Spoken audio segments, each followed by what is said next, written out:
one of the most important things that everybody is looking at is the scalability. Once we have more brave founders that are starting new startups, we have more chances to have more UiPaths raised from Romania and from this part of Europe. Almost 90%, 99% of our activity was done during the pandemics. Our aim was to help the entrepreneurs in the tech area to get knowledge in order to get funding.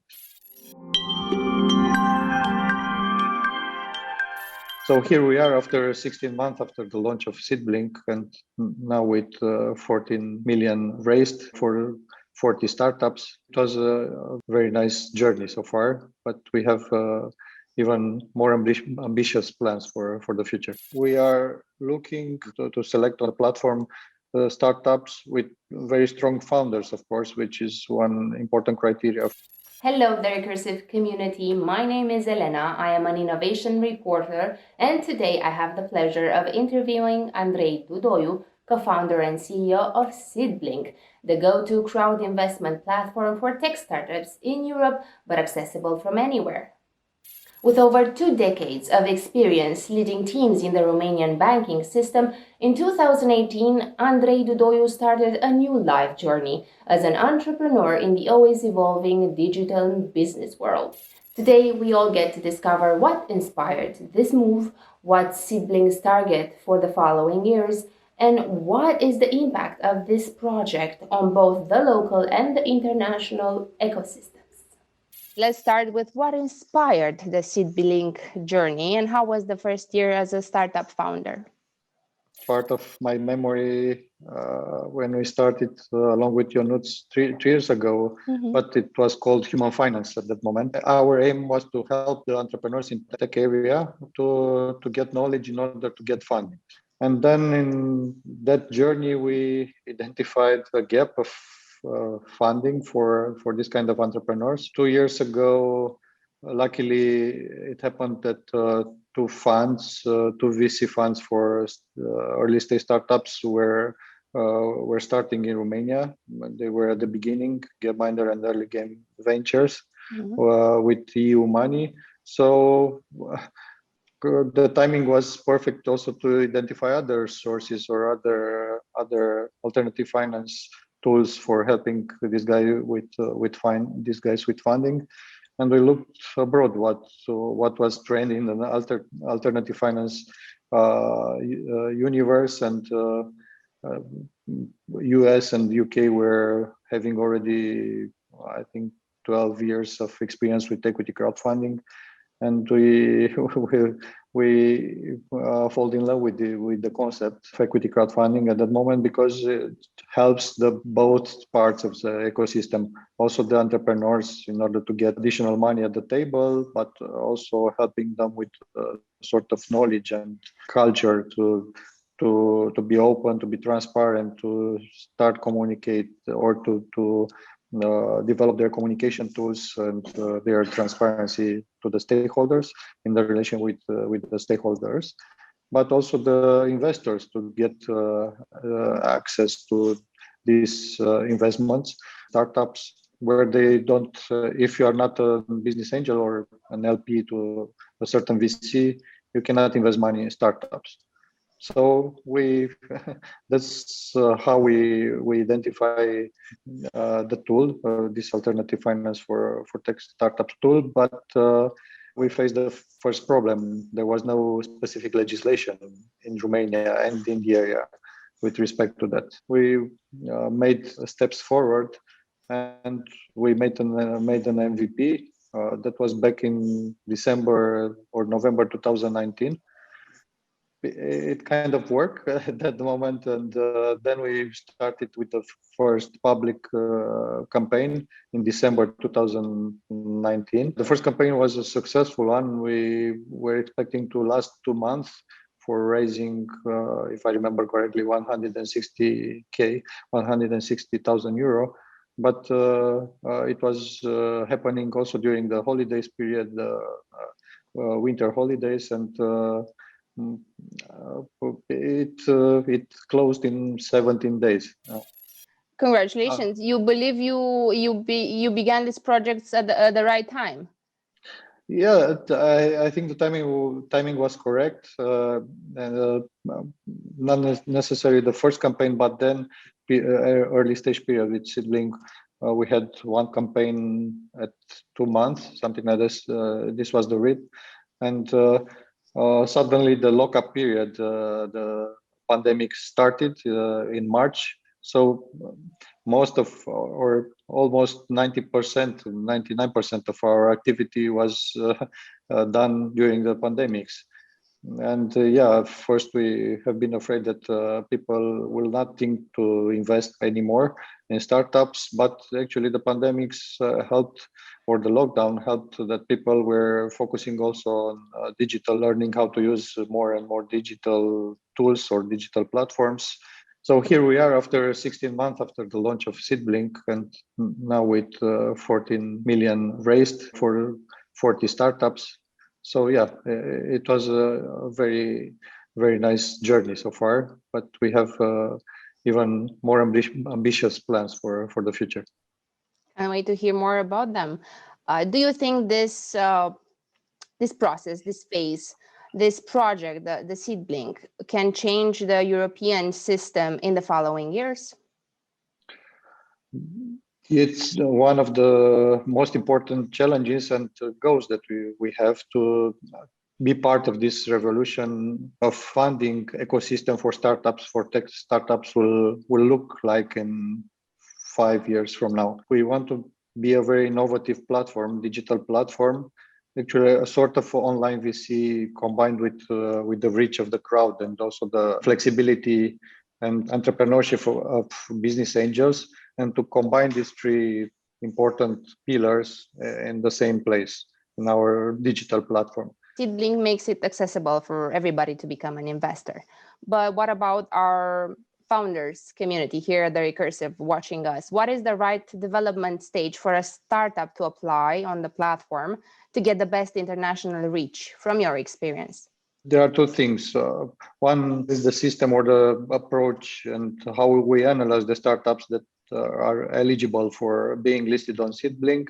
And the other part of the question probably is referring to how they should prepare better for their international expansion. In what development stage should they be? Should they come looking for funds right at the beginning? There is such a scenario as well. We had companies or startups that have been listed on SeedBlink.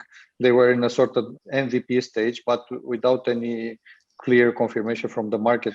But they were backed by a strong VC. They were having a certain pipeline for approaching the market. We are looking to select on a platform startups with very strong founders, of course, which is one important criteria for the future of the business. But then you have to prove the experience that you have in that market, and that vertical that you are running your business, or then you have to have some recurring revenues, and yeah, this is a subject that is quite flexible. And of course, if you are already having a deal with an institutional investor that is participating to that round, it's a plus. It's not mandatory, but of course also the private investors that we have along SeedBlink, they are looking to in a better way to this kind of companies. Of course, one of the most important things that everybody is looking at is the scalability of the model and of the product, because yeah, why are investors or people looking to this market, to the investing in startups? Because they are expecting that a part of them will follow the model of UiPath, the most successful story that have been raised from this part of Europe. And yeah, it's a model for, and for sure it influenced the market. All guys that are working for different corporations, they are thinking, let's have a bit more courage and to go into the entrepreneurship. And I have the knowledge, I have a network, I have some good idea, and I have the skills. Why not to to follow the model that Daniel Dines has proved that could generate such a success from this part of Europe. And yeah, of course, startups are at risk. There are a lot of risk and a lot of it's a very volatile journey. But yeah, once we have more brave founders that are starting new startups, we have more chances to have more UiPaths raised from here, from Romania and from this part of Europe. A lovely encouragement for all the founders out there. Putting aside the business side, the business part, what do you look for when deciding to invest in a company? Have you invested in a company? What's your portfolio status? I've invested in different companies through SeedBlink. If I'm talking about my approach, of course, everybody should have their own approach on how they invest and how they assume risk. My approach is to have a broad portfolio just to spread the risk from different angles. Can you share with us a few niches that you've invested in? Yeah, if we are looking to the 40 companies that we have already listed on SeedBlink, we have already, I think, 15 different verticals. Yeah, we have cybersecurity, we have edtech, we have HR tech, we have marketing tech, AI. We have so many already, 15, I think, at least. Thank you so much. What are your aims for SeedBlink in the next, let's say, 3 to 5 years, taking into account the Series A funding you will be announcing soon? How will it help your developing plans? What's a priority? The business model should be tested in different geographies, in different countries. And we have already started this approach in setting up different collaborations with potential partners, also in the Baltic region, which is closer to us, but also in Western Europe.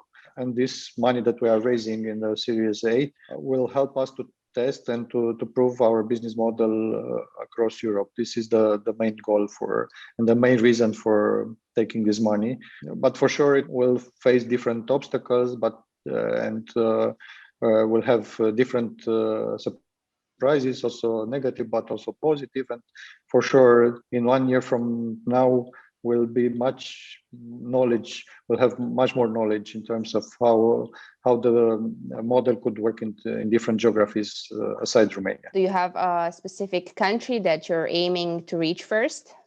It depends very much on the model that we are testing, and for sure we'll test different models in different geographies. Hopefully we'll be able to announce soon some partnerships, and then also the SeedBlink model to be implemented in that regions. What's the big overview? Where do you see this project in like a decade from now on?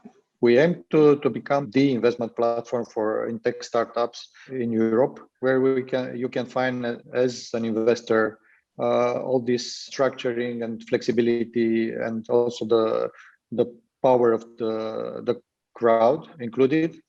And of course, to have all these kind of professional tools, including the app, the reports, the portfolio, the track record that you have as an investor, maybe also some AI that will help us in the future, because we are talking, as you mentioned, if you want to dream what's in the next 10 years, for sure our lives and the tools will change a lot. On the other side, the startups, to have a clear path on how they could raise money, what are the options, so to create a full ecosystem across Europe that could position SeedBlink as the European platform for investing in tech startups and for helping tech startups, also to have this kind of social impact in the region to help that more UiPaths is to be born here.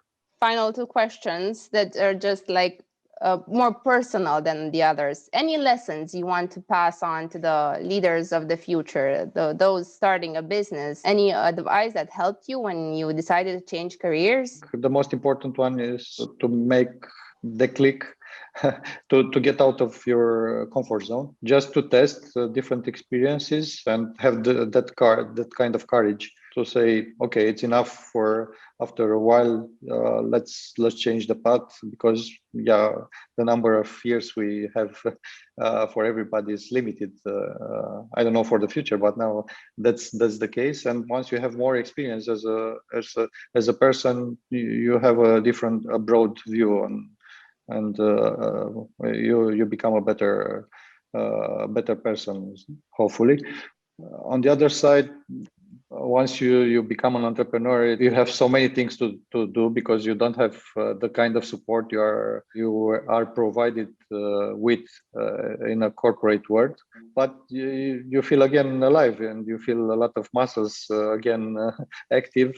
And at that moment, you have also to prioritize, because you have so many things to do on your table, as being as acting in a very small team. And then you have to focus and to prioritize. The other advice I would promote is to be vocal, to talk about your story and about your plans as many times as possible in different environments, because you get a lot of feedback, and you get very, let's say, that probably is the less expensive approach that you may have, because this kind of advices and feedback that you get before putting your money or investing in a product more, then you have already a validation or an idea if the product will work or not. So also this kind of approach will help you to gain popularity and brand awareness in the future. So it's also a matter of getting out of your comfort zone and telling your story in different environments that probably are not familiar with, but just go there. Thank you so much. That's amazing. I mean, I find it inspiring. I hope our community does too. We really enjoy the story. Thank you so much for everything. On my part, this is it. If you want to add something else that we haven't covered, this is your floor. The camera is there. Share with our community. Recursive is helping the ecosystem in the region to be more, let's say, also the founders to be more outspoken, also to share their stories and spread the news in the ecosystem. So we all put our, let's say, experience and sweat together in order to create a better ecosystem from which everybody's benefiting. Thank you for watching. At the Recursive, we aim to provide constructive reporting on the progress of the local innovation community in Southeast Europe. Until the next time, I invite you to read our stories that shape stories on the website.